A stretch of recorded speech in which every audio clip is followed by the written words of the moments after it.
राम राम जी सबको। स्वागत है इस वीडियो में। तो ये वीडियो का टाइटल है हमारा ओरिजिन ऑफ दलित्स, मतलब दलित्स का ओरिजिन कैसे हुआ। जो सबसे पहले दलित वर्ड था, ये सबसे पहले यूज किया है ज्योतिराव फूले ने 19th सेंचुरी में, जिसमें जिसमें ये कहते हैं कि जिसमें दलित का मीनिंग क्या था, जो लोग ओप्रेस्ड थे। और सिंपली दलित एक मराठी वर्ड था जिसका मतलब है दलित मीन्स क्रश्ड, यानी तो ओप्रेस्ड। दलित मीन्स ब्रोकन। कि ज्योतिबा फूले, आपको पता है, इनने बहुत एक एंटी कास्ट मूवमेंट्स चलाई थी। एक बहुत प्रोमिनेंट सोशल रिफॉर्मर थे। तो इनके बारे में हम कहीं किसी और वीडियो में जरूर डिस्कस करेंगे, कि स्पेशली इनके वर्क्स को हाईलाइट करेंगे, but in some other video. इस वीडियो में हम बस यही रखेंगे कि दलित का ओरिजिन कैसा हुआ। कुछ थ्योरीज हैं वो पढ़ेंगे हम। तो कुछ मैंने थ्योरीज इस बुक से ली है, बाबा साहेब अम्बेडकर की बुक है। तो ठीक है, चलो स्टार्ट करते हैं। तो जैसे हम सबको पता है, एंशिएंट इंडिया में our societies are divided in 4 varnas: Brahmin, Kshatriyas, वैश्य, शूद्राज। में हमने ऑलरेडी बात की हुई है हमारी पहली वीडियो में। अगर आप देखना चाहो तो आप देख सकते हो उस वीडियो को।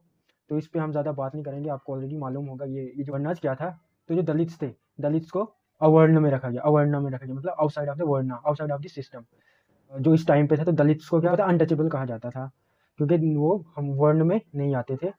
ये जस्ट थ्योरीज हैं। तो आप आओ हम कुछ थ्योरीज पढ़ते हैं कि दलित्स का ओरिजिन कैसे हुआ, उनको इम्प्योर क्यों मानते थे, उनको इम्प्योर माना जाता था।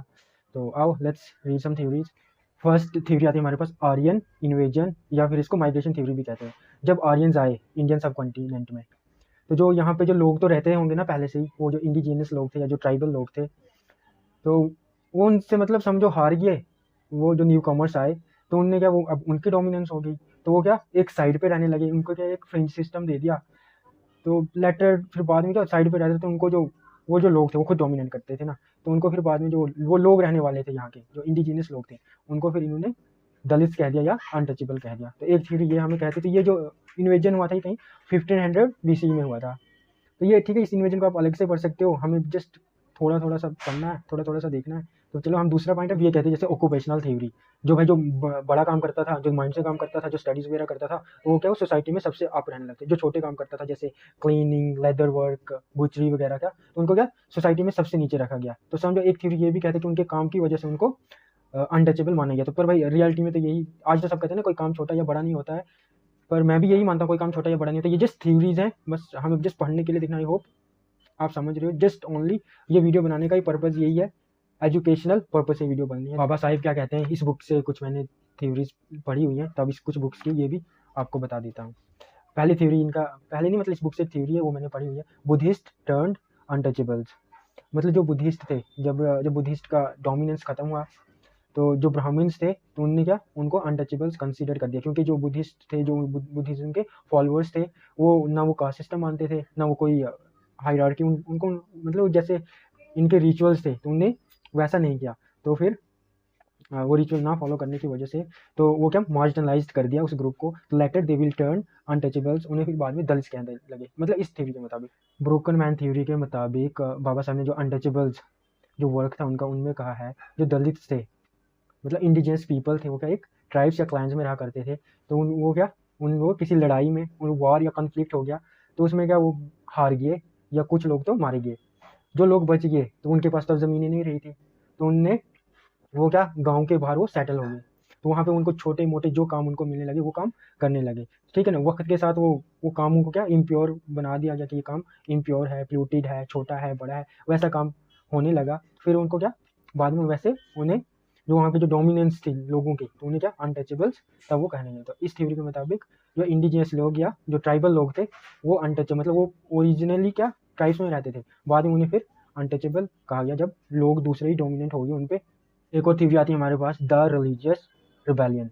इस थ्योरी का कहना यह है, जो लोग थे लोअर कास्ट के मतलब जिसे शूद्र कहा जाता था, उनने क्या जो ब्राह्मणिकल जो कास्ट सिस्टम था उनको मानना बंद कर दिया। उनने उसके खिलाफ बोलना स्टार्ट कर दिया, बोलते हैं हम इस सिस्टम को नहीं मानते हैं। तो उन्हें क्या फिर कास्ट से बाहर निकाल दिया, उनको वर्ण से ही बाहर निकाल दिया। उन्हें फिर बाद में दलित कहा गया, मतलब अनटचेबल्स कहने लगे। जैसे मैंने आपको कहा, दलित तो 19th सेंचुरी में इस वर्ड का यूज़ करने लगे। फिर 1920 सेंचुरी में तो बहुत प्रॉपरली यूज़ हुआ वर्ड दलित। तो क्या इस थ्योरी के मुताबिक क्या जो शूद्र थे, वही मतलब शूद्र उन जो कहने लगे कि हम शूद्र, हम नहीं रहेंगे भाई, हम कैसे भाई शूद्र, हमें भी उस ऑर्डर को नहीं मानने लगे, जो जो ब्राह्मणिकल्स।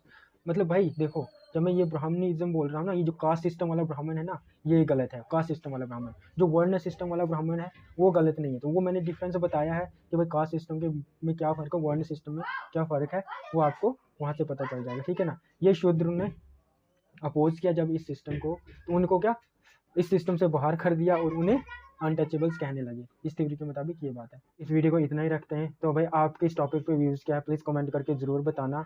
तो जैसा मैंने आपको कहा कि भाई कास्ट सिस्टम गलत है, जैसे हर वीडियो में कहता हूँ कि दुनिया की सबसे वर्स्ट चीज़ कास्ट सिस्टम है। तो caste system is not a part of Hindu religion, it's not a part of Sanatan Dharma. Caste system एक अलग चीज़ थी, है जो कहेंगे। तो ज़रूर बताना ये वीडियो आपको कैसी लगी। तो अगर वीडियो अच्छी लगी तो लाइक एंड सब्सक्राइब ज़रूर करना। तो मिलते हैं किसी और वीडियो में, अपना ध्यान रखिए। जय हिंद, वंदे मातरम।